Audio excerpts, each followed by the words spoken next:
Desculpa pelo esse tanto de zoada aí. Fui.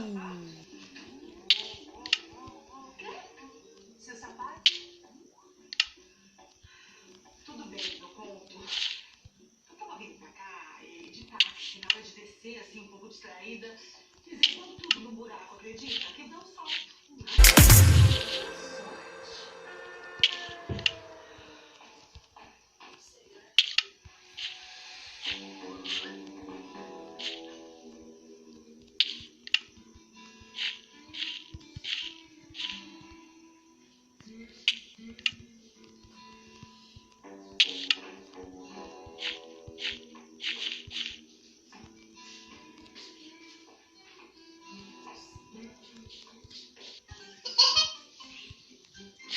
Muita falta de você, papai.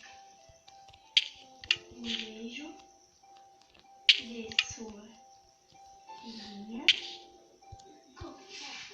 Não precisa ficar assustada, é só a gente. A gente tava ouvindo atrás da porta. Foi mal. Não fica brava. Só por curiosidade, aquela conversou? Ela é muito bonita. Que ótima missão.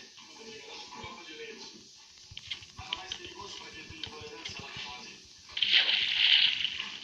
Tobias, Agora que chega nessa festa, não. Tava comentando lá com o diretor da festa que eu tô fazendo que eu ia dar um pulo aqui, né? Então, mesmo ele mandou avisar os senhores que vai rolar um teste hoje para mais um episódio da série.